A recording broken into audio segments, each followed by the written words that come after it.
Bonjour. Cette histoire s'intitule Le clan des loups. Voici une légende qu'un vieux sage amérindien me conta un jour. Ou peut-être est-elle issue de mon imagination, je ne sais plus très bien. Toujours est-il que cette légende se passe il y a bien longtemps en Amérique du Nord. En ce temps-là, les hommes ne ressemblaient pas à ce qu'ils sont aujourd'hui. Ils n'avaient pas de vêtements sophistiqués, pas de ville, pas même de maison. Chacun vivait séparément, de chasse ou de cueillette, et les rencontres entre humains étaient rares. En fait, il existait même plusieurs sortes d'humains, car les humains s'inspiraient tous d'un animal pour trouver leur manière de vivre. Cet animal leur servait de modèle, de maître, et ils l'appelaient leur totem. Et comme il y avait beaucoup d'animaux de qui s'inspirer, il y avait beaucoup de sortes d'humains, avec chacun son propre mode de vie. Ainsi, près de la rivière, il y avait les hommes castors. Ils se nommaient ainsi car ils avaient beaucoup appris en observant les castors. C'étaient d'impressionnants travailleurs qui se construisaient chacun un abri de bois pour dormir. Ils vivaient seuls, mais avaient une forte volonté qui leur permettait de couper de grosses branches d'arbres afin de renforcer leur construction. Dans les forêts, les hommes cerfs étaient fiers et indépendants. Imitant les cerfs, ils se faisaient entendre de loin grâce à leurs cris puissants. Chacun rivalisait de sa voix en criant le plus fort possible afin de se faire entendre plus que les autres. Ainsi, ils ne se battaient presque jamais. En cas de dispute, chacun criait une fois et une seule. C'était toujours celui qui avait la plus grosse voix qui l'emportait. Et l'autre repartait dans la forêt. Enfin, dans les plaines, vivaient les hommes faucons, sages et courageux comme l'oiseau dont ils ont le nom. Eux aussi vivaient isolés. Rapides et agiles, ils chassaient des petits animaux pour se nourrir. Mais ils ne partageaient jamais la nourriture. Il n'y avait guère que les mamans qui nourrissaient leurs bébés. Sinon, chacun devait chasser sa propre nourriture.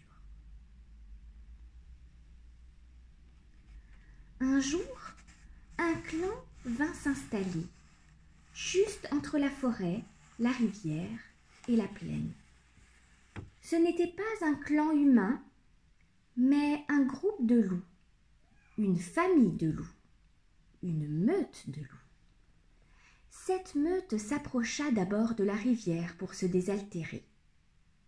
Très vite, les hommes castors furent impressionnés par cet animal qu'ils n'avaient jamais vu. Ils suivirent les loups afin de voir comment ceux-ci vivaient.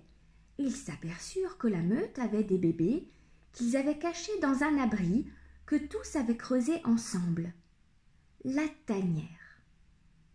Alors, les hommes castors eurent l'idée de faire de même. Ils s'allièrent ensemble pour construire un abri et y élever tous ensemble leurs petits. Dès lors, ils coopérèrent pour couper des gros arbres et de construire de magnifiques maisons de bois au bord de l'eau où tout le monde pouvait s'abriter. Habitant tous sous le même toit, ils s'unirent et devinrent une famille unie. C'est ainsi que naquit le clan des castors. La meute de loups traversa ensuite la plaine et y croisa les hommes faucons. Ceux-ci avaient une excellente vue et les observèrent de loin. ils virent comment les loups, rusés et organisés, chassaient en groupe afin d'attraper puis tuer des animaux bien plus gros qu'eux. Dès lors, les hommes faucons, pour les imiter, cessèrent de chasser seuls et se rassemblèrent et s'organisèrent afin d'attraper et de manger eux aussi des animaux bien plus gros qu'eux. Après chaque chasse, à l'image des loups, ils partageaient la viande. Ils la partageaient même avec les enfants, les infirmes et les vieillards, car ils savaient que ceux-ci ne pouvaient pas chasser, mais avaient besoin de manger malgré tout. C'est ainsi que naquit le clan des faucons. La meute de loups retourna alors à la tanière et traversa pour cela la forêt où vivaient les hommes cerfs. Ceux-là ne connaissaient pas les loups et se montrèrent très curieux. Les loups avaient déjà bien mangé, et ils ne s'occupèrent pas des hommes cerfs qui purent donc les observer facilement. Une fois à côté de la tanière, ils virent comment les loups se mirent à hurler tous ensemble. En unissant leurs voix, on pouvait les entendre de très loin, jusqu'à la forêt voisine, où d'autres loups vivaient et leur répondaient. Dès lors, les hommes cerfs apprirent qu'en chantant tous en chœur, plutôt que les uns contre les autres, on pourrait les entendre de bien plus loin et ils rivaliseraient ainsi avec les autres clans humains. Ils cessèrent donc de se disputer entre eux et s'unirent tous ensemble. C'est ainsi que naquit le clan des cerfs.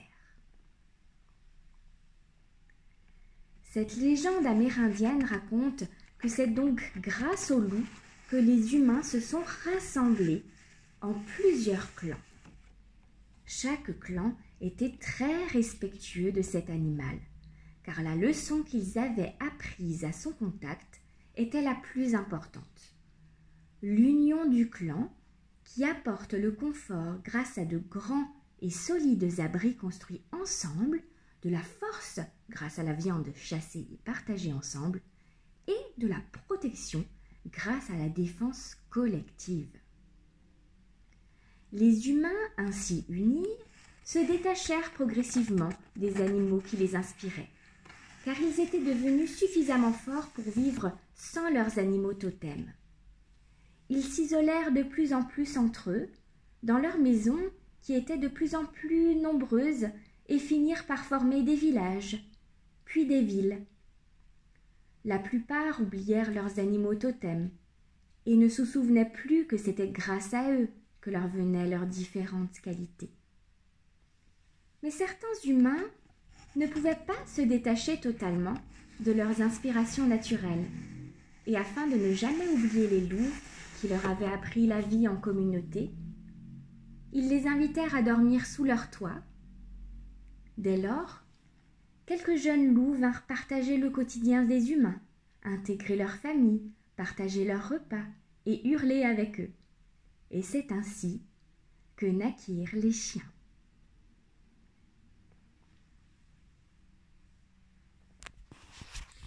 Voilà, j'espère que cette histoire vous a plu. Je vous dis au revoir et à bientôt.